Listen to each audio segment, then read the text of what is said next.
So this morning we'll have our Dharma talk, and then because the family program is also going on today at 11:45, the children will come in and share with us what they've been up to today.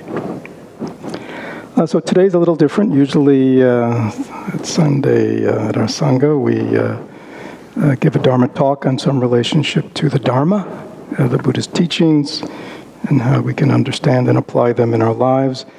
But because we are grateful that Buddhism doesn't contain all the wisdom of the world, but there are many other spiritual religious traditions and non-spiritual religious traditions that also have great wisdom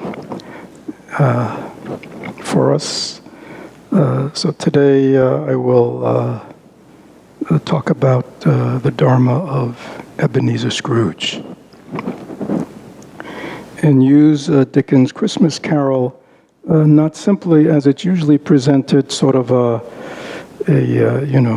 Christmas season, good cheer, think of your fellow men, but really, I think as Dickens meant it, a paradigm for personal transformation. How each of us can come out of our self-centeredness, our miserliness, and really embrace an altruistic life. Many of us, we are working at that over decades. Ebenezer Scrooge was able to do that in one night. So let's let this be a lesson for us. For those of you who think you're not capable of doing that, just remember the story of Scrooge. So Dickens, in the 1870s, when he wrote this, there had been a report, sort of that some commission or somebody had done on the state of the working poor, especially women and children in England at the time. And it painted a very dire picture of their life. And so he was very moved by this, and he wasn't sure how to respond, write an article, do something. But he decided that he would write a novella, a short book, that would be his way of awakening people to what was going on and to show them another way. So this was the basis for his creation of the Christmas Carol. So today we will read and comment, not on the whole thing, but we will take episodes, dialogue from it, to illustrate the possibility that we all have to transform, to embrace our inherent altruistic heart. Scrooge is the archetype of the totally selfish, miserly individual. Dickens spends a lot of time in the opening just really showing what a miserable, self-centered creature he was. Embittered, not acknowledging at all his fellowship with other human beings. Basically, just leave me alone was his basic motto in life. And so in the opening, he has kind of two encounters. One encounter is with his only family member, his nephew, the son of his sister who is dead. Who comes to pay a visit. Scrooge is in his little counting house. Those of you who've seen the movie over and over, huddled over. Tom Cratchit, his assistant, is there. It's cold. It's a miserable environment. And then in comes the nephew, full of Christmas cheer, wishing his uncle Christmas and all that. And of course, Scrooge says his famous humbug to all that. And his nephew says, "You don't really mean that." And he says, "I do.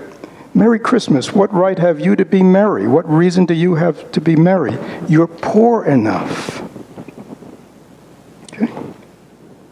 And actually, the nephew does a very good retort. He says, Uncle, what right have you to be dismal? What right have you to be morose? You're rich enough. So I thought that was pretty good. Of course, all Scrooge can say is humbug. And the nephew says, "Well, Uncle, don't be so uptight or something." And he says, "What else can I be? When I live in such a world of fools as this, Merry Christmas, out upon Merry Christmas. What's Christmas time to you but a time for paying bills without money, a time for finding yourself a year older but not an hour richer, a time for balancing your books and every item in them is around a dozen months is dead against you. If I could work my will, every idiot who goes about with Merry Christmas on his lips should be boiled in his own pudding and buried with a stake of holly through the heart." So, you get a sense of this guy.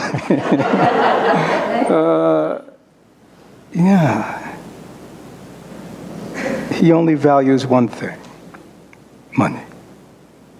Right? And those who don't have money, there's something wrong with them. Can you see that? There's something wrong with them. And they certainly have no right to even indulge in any kind of happiness or anything at all, because the purpose of life is simply what? To have money. And so Scrooge cannot understand how anybody who doesn't have money is not solely concerned about getting money, right? We know he even resents giving a day off to his clerk, right? I mean, he begrudges a day off, a day without work. And so, again, his nephew is kind of a good guy. And he says, "Uncle, there are many things from which I have derived good, but I have not profited. Christmas among them. But I've always thought of Christmas time when it come around, apart from the veneration due to its sacred name and origin, as a good time, a kind, forgiving, charitable, pleasant time. I think Dickens is like kind of putting it to us. He says, the only time of the long calendar year that I know of where men and women seem by one consent to open their shut-up hearts freely." I think he's trying to get us to see that this is the only time of year that we open our hearts freely. "And to think of people below them as they really were, fellow passengers to the grave, and not another race of creatures bound on other journeys. And therefore, Uncle, though it has never put a scrap of gold or silver in my pocket, I believe it has done me good and will do me good, and I say God bless it." Right. So again, it's interesting. I mean, it seems like we are currently in our society, in our world, in a time where we are rediscovering what? There are still poor people who struggle, people, all over the world, children, all kinds of people. That we, most of the year, forget about. So that's that. And his nephew invites him to Christmas, refuses to get sucked into his misery, and goes on his way. And then a few minutes later comes in these two gentlemen inquiring for Scrooge and Marley. Marley is his partner, dead these 7 years. So the gentlemen say, "We have no doubt his liberality is well represented by his surviving partner." At the word liberality, Scrooge frowned, shook his head, and handed their card back.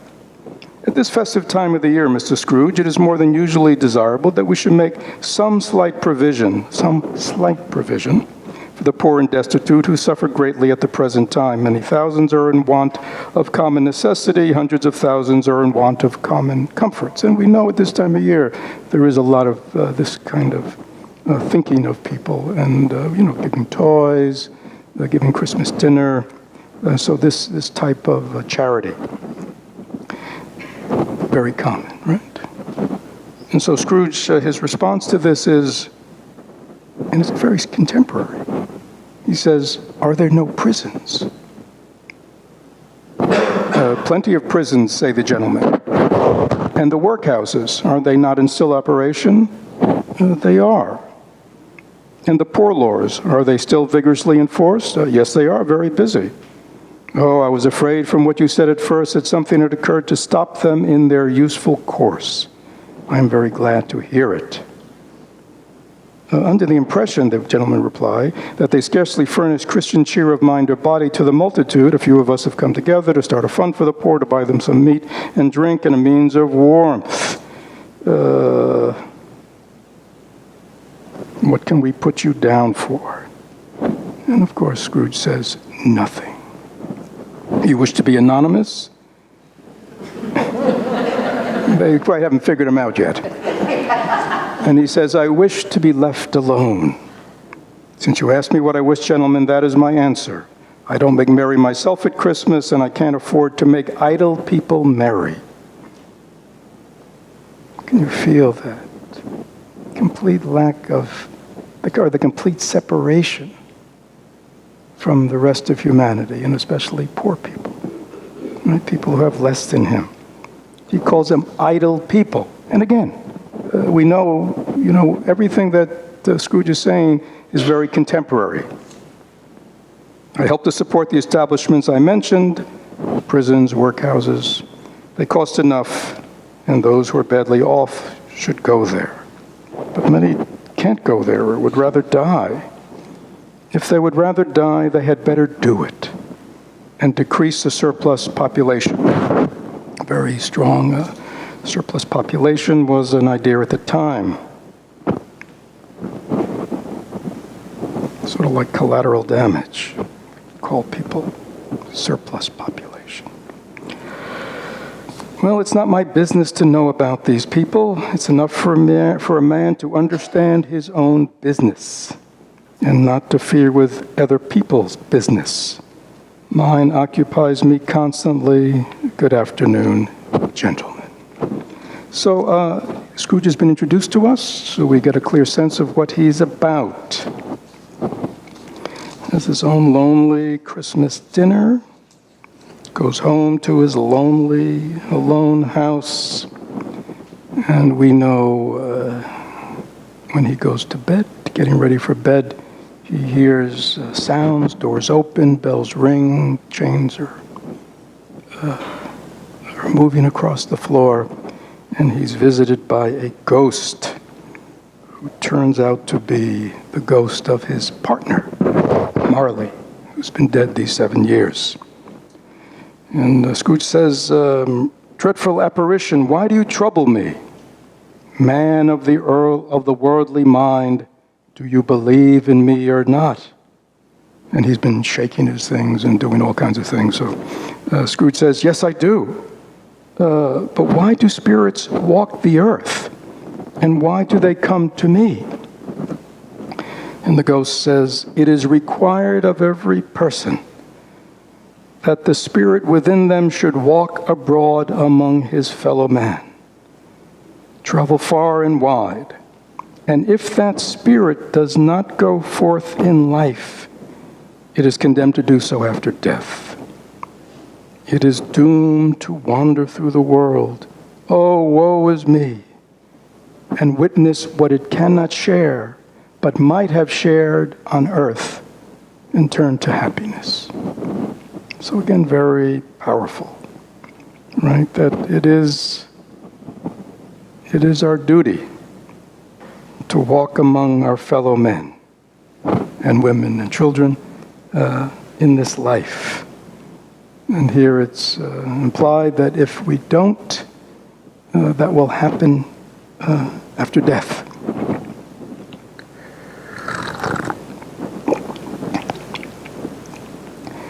And so Scrooge notices that he has chains around him. And Scrooge asks him, why are you chained? And again, this is a very famous line. He said, I wear the chain I forged in life. I made it link by link, yard by yard, and I girded it on my own free will, and of my own free will I wore it. Is its pattern strange to you? Again, very powerful, right? We chain ourselves. Nobody enslaves us. It is our ideas, our thoughts, our actions of body, speech, and mind. These are the chains that bind us, that hold us back, that separate us, that prevent us from acting in a wise and intelligent and altruistic way. And so again, implication, if you forge these chains in your life, you will be wearing them long after.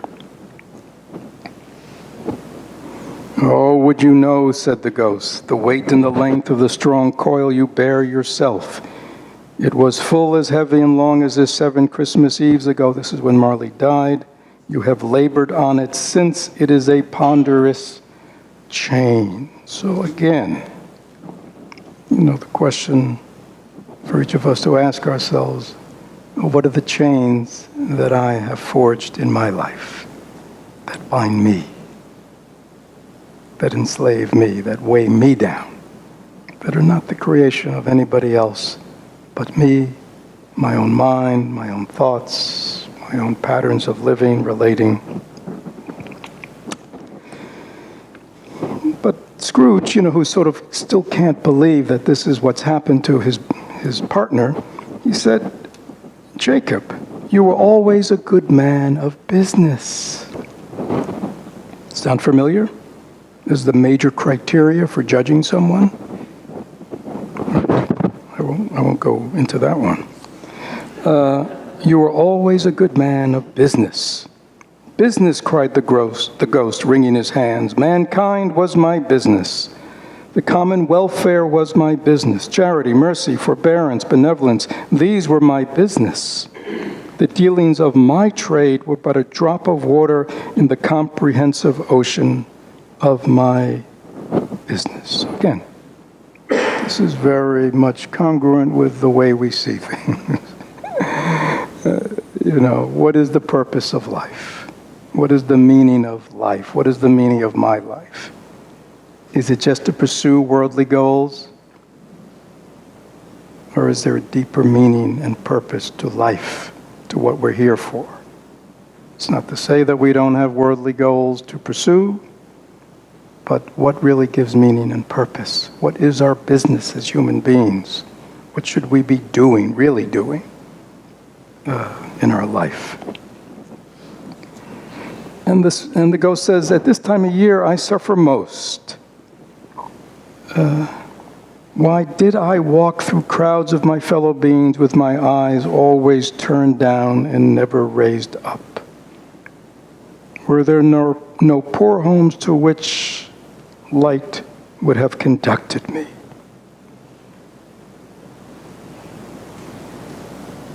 Hear me, my time is nearly gone.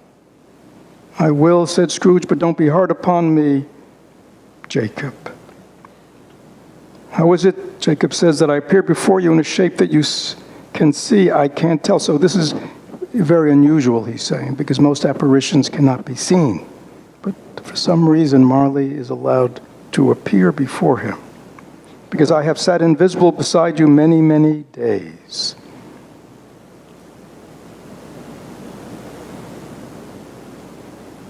I am here tonight to warn you that you had yet a chance, a hope of escaping my fate, a chance and hope of my procuring Ebenezer. So this is why he's here, right? He's come to warn out of his compassion for his own suffering, and he sees the suffering of his partner to warn him that if you don't change your ways, you will end up like me. And it's interesting that when Marley leaves through the window, Scrooge looks out into the dark, and he sees the air is filled with phantoms, wandering hither and thither in restless haste, moaning as they went. Every one of them wore chains like Marley's. Some were linked together None were free. Many had been personally known to Scrooge in their lives. He had been quite familiar with one old ghost in a white waistcoat with a monstrous iron safe attached to its ankle, who cried piteously at being unable to assist a wretched woman with an infant, whom it soared below upon a doorstep. The misery was with them all, and though they sought now to interfere with what they saw going on in life, the people who were suffering, because they were apparitions, they had lost that power. Forever, it says.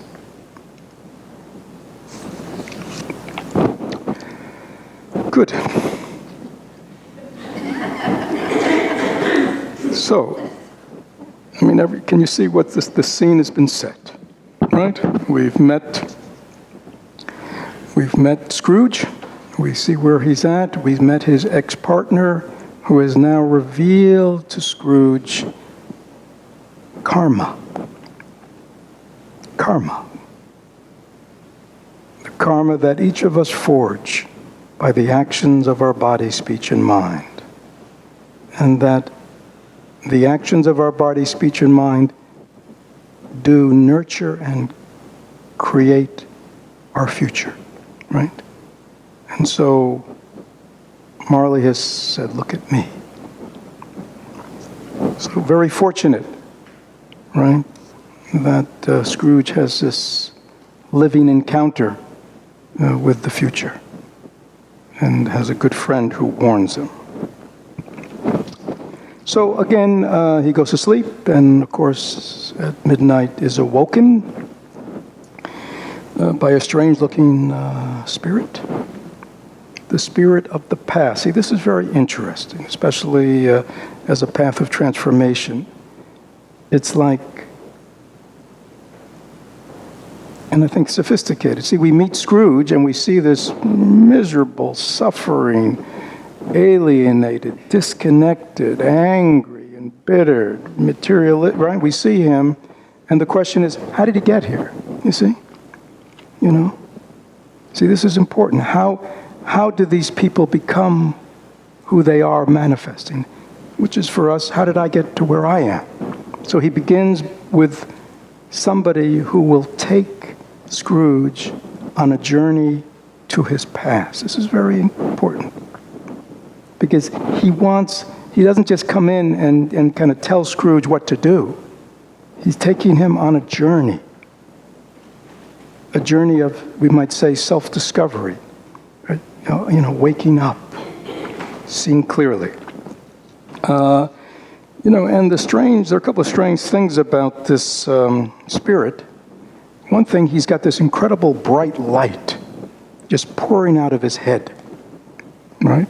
And then he's got this cap that he puts on to cover the light. And I think it's very interesting because it's like mindfulness, it's like awareness, it's like deep looking. That is a light that if we shine it where it needs to be shined, we will see clearly what needs to be seen, right? But he's got this cap. And he says, this cap I wear because of you. You meaning all of us. Because you don't want the light to shine. So you kind of make me wear my cap. And I think it's for many of us. We don't want to look into these places. Right? We're afraid of what we might see. And if we looked where that might lead us to. So all of us keep a cap on our light. So, but he takes the light out. It's shining brightly, and he takes Scrooge on a journey.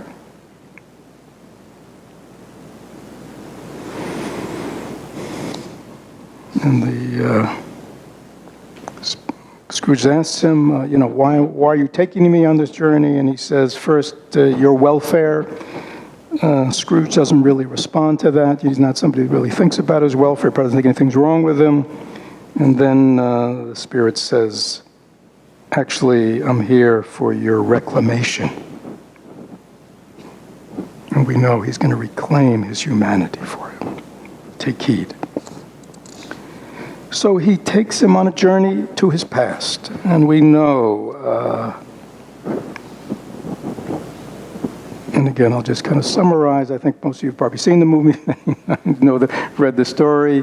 But we see him as a young boy, and we see that his mother has died, and he's in a boarding school, and his father, because he sort of associates the death of his wife with, because she died at childbirth, with Ebenezer, right, Scrooge. So we see Christmas time, everybody's gone home, he remains, right? And it's interesting that Scrooge sobs. I mean, already he sobs when he sees this lonely boy. He probably never sobbed back then. Keep a stiff upper lip. But now when he sees that pitiful boy all alone on Christmas, he sobs.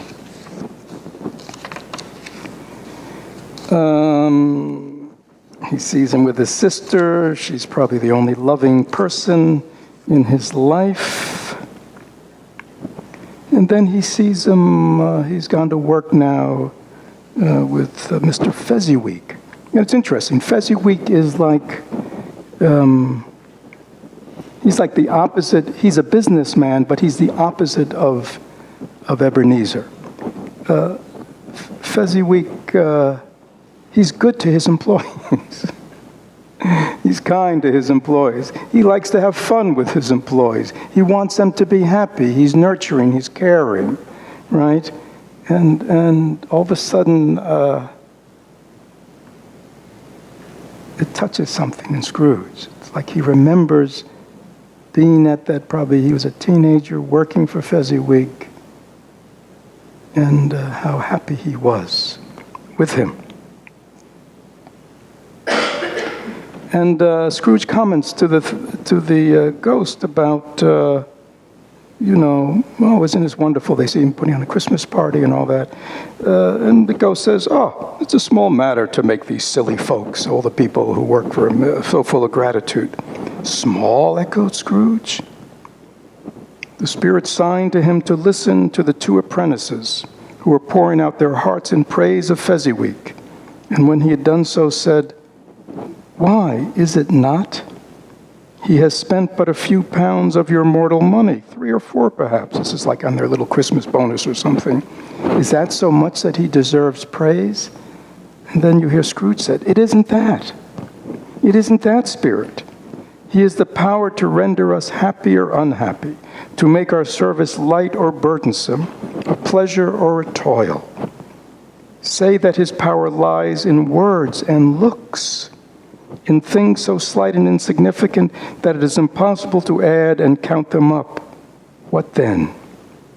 The happiness he gives is quite as great as if it cost a fortune. Wow. Huh? Just by remembering acts of kindness, by remembering acts of goodness, by remembering somebody, an employer, a businessman who did not see that it was all about money and profit, right? But so it was about human beings and could so touch people. It's a good reminder to us, this capacity all of us have, wherever we are, that it's these kinds of things that are most meaningful. And then it goes on, he was engaged, we see his girlfriend, his fiancée, who had been very sweet and loving to him, now basically rejecting him because she says, I have been replaced. He still wants to marry her, but she says, no, I can feel I've been replaced. And he says, replaced by what? By a golden idol.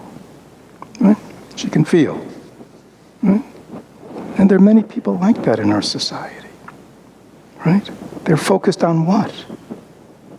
On their work, on getting ahead, on getting things done. And that is more important than the people they're in relationship with, the people they live with, right?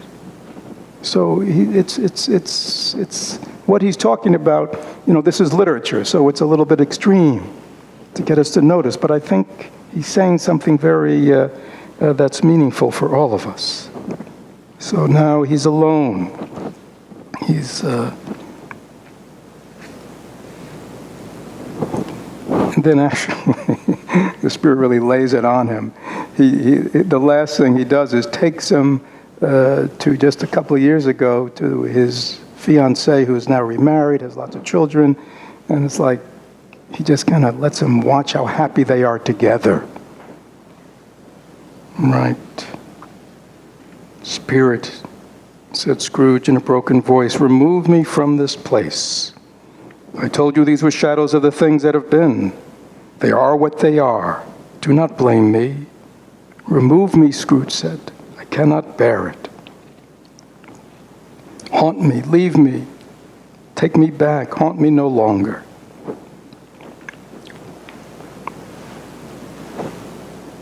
And Scrooge noticed that the Spirit's light was shining bright. Right? Everything was seen. He could not hide the light. It streamed. Even when Scrooge grabs the cap and pushes it down on him, can't take it anymore. Still, the light came out from underneath. So can you see a process had begun that Scrooge could not stop, could not put it back in the bottle. So, Scrooge's happy to find himself back in bed, thinks it's just a bit of indigestion. Bad dream, but we know he's been through a process. So now he's, so can you see what's going on? He's taken back, and he can see the cause and effect. He can see the karma. He can see the experiences that have conditioned him, that brought him, and I'm summarizing, to where he is right now. And it awoke something in him. And for, I think, many of us in our journey who have kind of become enchained, we often need to go back.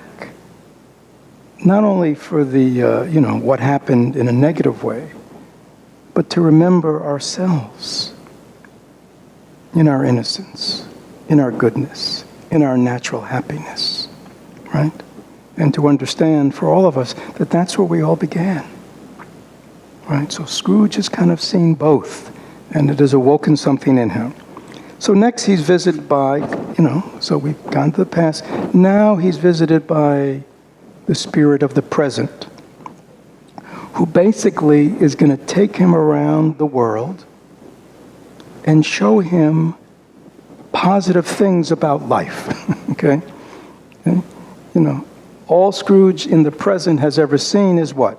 Negative. Everybody's a fool, everybody's an idiot, everybody's a jerk, people like that who think that way, right? I'm the only smart one. I'm the only one that's got it together, right? I'm the only one who's right. How did a guy like me end up in a world of jerks? And he thinks in his delusion that his is the right way, right? That his is the way of meaning and purpose. So now, because again, he's done this work in the past. He's now, we can see, he's now a little more open. There are a little more emotions. He's feeling. He's waking up. He's noticing.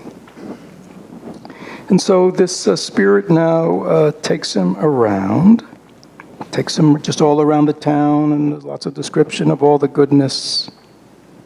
There's an interesting sense where in those days, many people did not have stoves, ovens. So for poor people, if they want to cook their meat, they took them to the bakers, right? And in the bakers' ovens, their meat would be cooked.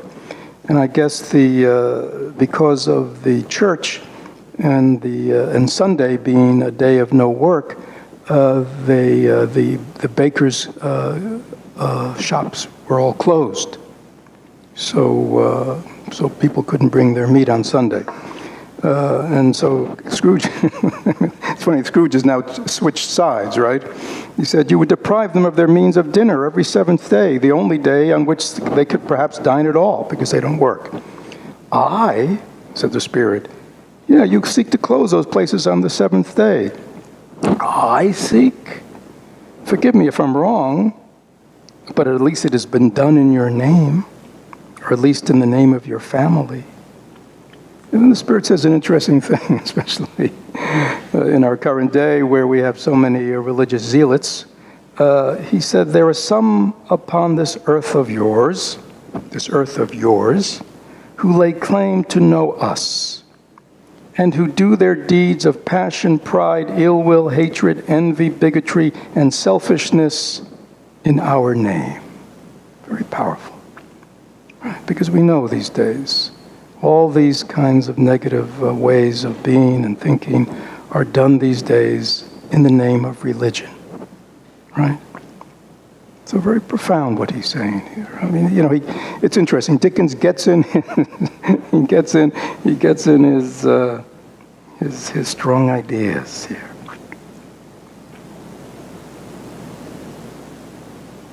They do this all in our name. But these people are as strange to us and all our kith and kin, as if our kith and kin have never lived. Remember that, and charge their doings on themselves and not us. So again, I think you understand what he's getting at. He goes and visits the Cratchits. This is his clerk, poor, but happy. And there's Tiny Tim, who's sick, and Scrooge says, Spirit, will Tiny Tim live? The Spirit says, I see a vacant seat in the corner, and a crutch without the owner. If these shadows remain unaltered by the future, the child will die. No, no, says Scrooge. Oh, no, say he'll be spared. If these shadows remain unaltered by the future, none other of my race will find him here. What then? If he be like to die, he'd better do it and decrease the surplus population. He's kind of putting it right to him. Scrooge hung his head to hear his own words quoted by the Spirit and was overcome with penitence and grief. The ghost said, Man, if man you be in your heart, forbear that wicked cant until you have discovered what the surplus is and where it is. Will you decide what men shall live and what men shall die? Powerful, isn't it? In this day of violence and drones and endless war. Right? Who is it who should decide who lives and dies? It may be that in the sight of heaven you are more worthless and less fit to live than millions like this poor man's child.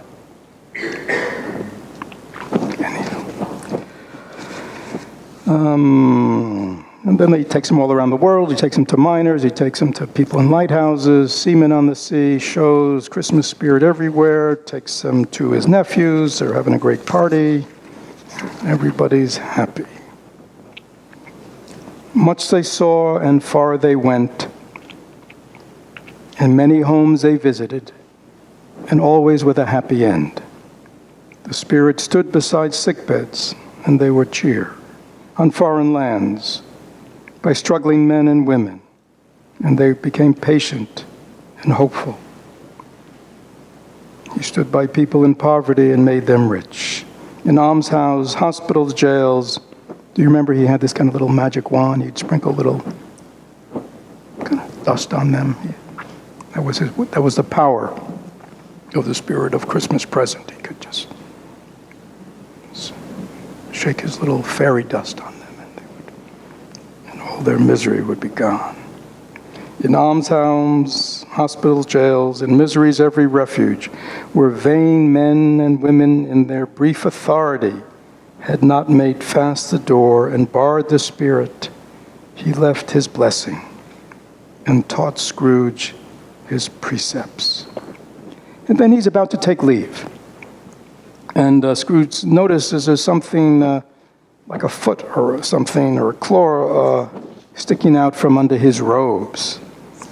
And so Scrooge says, "What is that?" And he opens up, and there were two children, wretched, frightful, hideous, miserable, kneeling at his feet. The ghost said, "Look." They were a boy and girl, yellow, meager, ragged, scowling, wolfish, prostrate too in their humility, where graceful youth should have filled out their features and touched them with his freshest tints, a stale and shriveled hand like that of old age. No change, no degradation, no perversion of humanity in any grade, through all the mysteries of wonderful cessation, had monsters half so horrible and dread. Scrooge stared, appalled. He tried to say, "Oh, what fine children," but the words choked themselves. He was unable to be party to a lie of such magnitude. "Spirit, are they yours?" "No," the Spirit says. "They are man's. And they cling to me, peeling from their fathers. This boy is ignorance. This girl is want. Beware of both of them, in all their degree, and most of all beware of this boy, for on his brow I see written which is doom unless the writing be erased. Deny it. Slander those who tell ye. Admit it for your own factious purposes and make it worse, and bide the end." So it's very powerful, with all this things going on today about, the school to prison pipeline and all, That's what he's saying, isn't it? It's really kind of fascinating. These are your children. Right? And if they're growing up in ignorance or want, beware of them. Right? Beware of them. It will come back. Don't deny them. Don't turn away from them, because it will come back to your own ruin. I mean, very, So Scrooge cries out, "Have they no refuge or resource?" And the Spirit says, "Are there no prisons? Are there no workhouses?" Right. Turns his own words against him.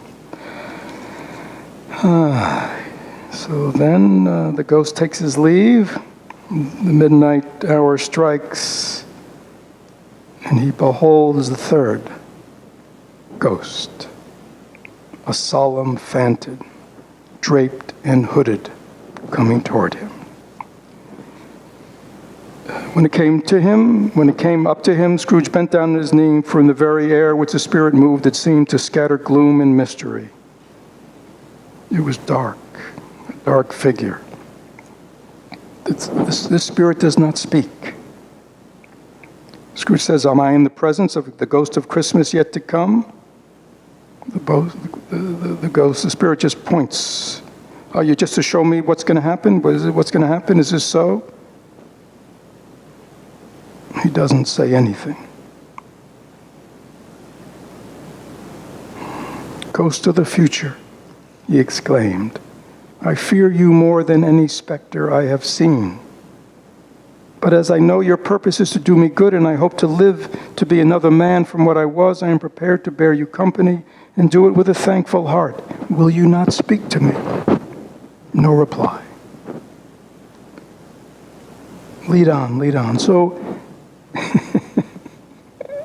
it's kind of interesting. It's sort of like, for a lot of us, it's sort of like Scrooge is saying, "Well, I get it.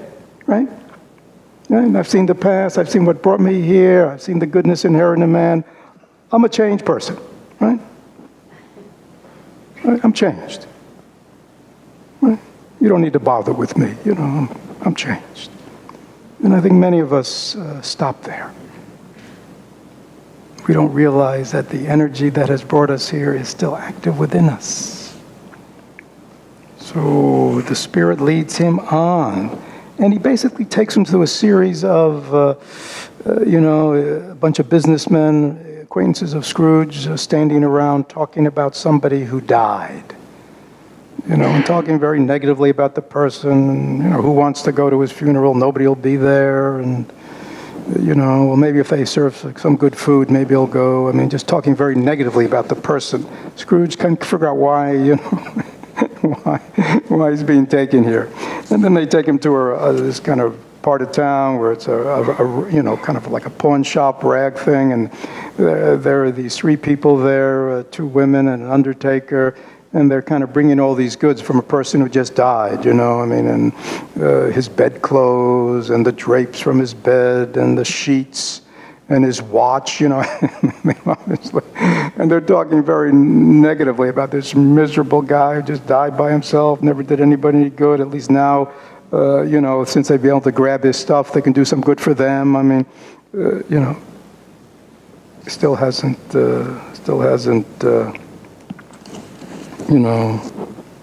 Takes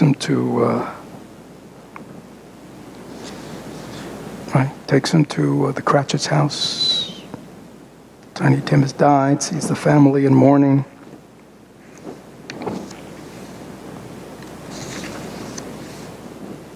Sees a bunch of things like that. And then Scrooge kind of says, well, all right. Take me home.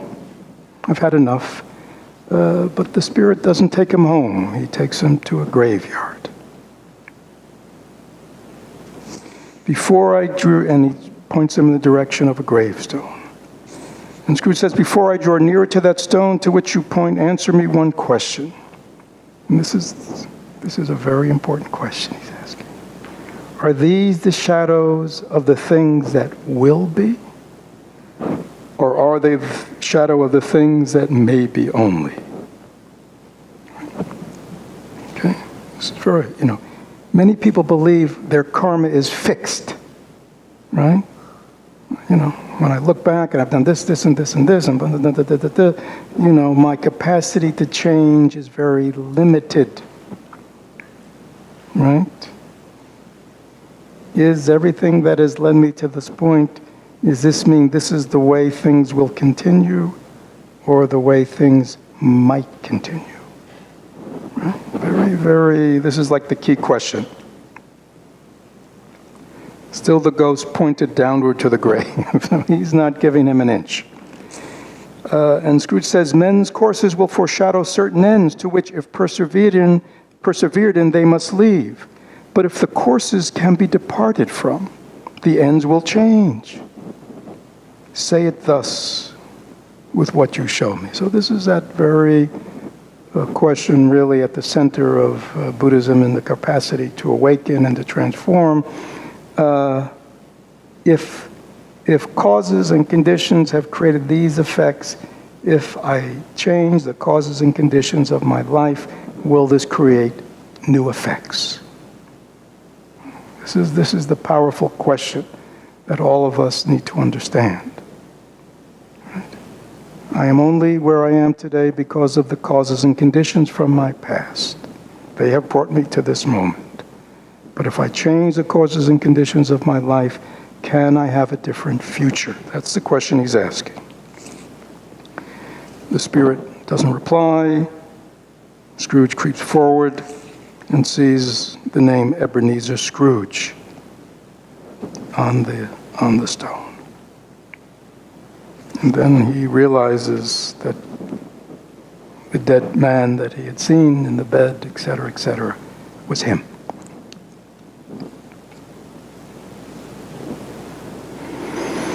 Good Spirit, he cries, your nature intercedes for me and pities me. Assure me that I may yet change these shadows you have shown me by an altered life. The hand trembled. I will honor Christmas in my heart and try to keep it in all the time in the future. I will live in the past, the present, the future. The spirits of all three shall strive within me. I will not shut out the lessons that they teach. Oh, tell me I may sponge away the writing on this stone. In his agony, he caught the spectral hand. It sought to free itself, but he was strong in his entreaty and detained it. The spirit, stronger yet, repulsed him. Holding up his hands in a last prayer to have his fate reverse, he saw an alteration in the phantom's hood and dress. It shrunk, collapsed, and became a bedpost. Yes, the bedpost was his own, and he was in his own room. Best and happiest of all, the time before him was his own to make amends in. I will live in the past, present, and future. The spirits of all three shall strive within me. O Jacob Marley, heaven in the Christmas time be praised. I say it on my knees, O Jacob, on my knees. He's in ecstasy because he's alive. But now he's alive, awakened. Right? He's alive, but he is awake now. He sees clearly cause and effect. He sees clearly his potential. He sees clearly what has brought him to where he is. He's seen that even though it seemed like a good life to him, it really was a life of misery, and he now knows there is another way. He's laughing, he's crying. I don't know what to do. I'm as light as a feather. I'm as happy as an angel. I'm as merry as a schoolboy. I'm as giddy as a drunken man. Happy, hello world. And he's whooping around.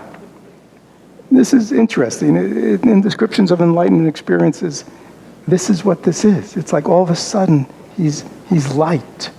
All the heaviness, all the constriction is gone. Right? He's we might say reborn. He's reborn to his true self.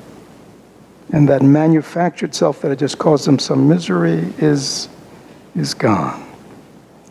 And he's laughing, and then we know I think the kids are coming. So he does good, brings a goose to the Cratchits, raises Cratchit's salary, says, I will be there for Tiny Tim and help you in any way you can. I'll be like a father to him. Runs into those two guys he wouldn't give the money to, the philanthropist in the street. Makes an incredible donation to them, goes to his nephew's house, begs forgiveness. And then it is said, Scrooge was better than his word. He did it all and infinitely more unto Tiny Tim, who did not die. He was a second father. He became as good a friend, as good a master, as good a man as the old city knew, or any other good old city in the whole world knew. Some people laughed to see the alteration in him, but he let them laugh, and little heeded them, for he was wise enough to know that nothing ever happened on this globe for good at which some people did not have their fill of laughter in the outset. And knowing that such as these would be blind anyway, he thought it quite as well that they should wrinkle up their eyes in grins as have the malady in less attractive forms. His own heart laughed, and that was quite enough for him. So I think, so this is the Dharma of Scrooge. I think it's a very powerful tale for all of us. Thank you.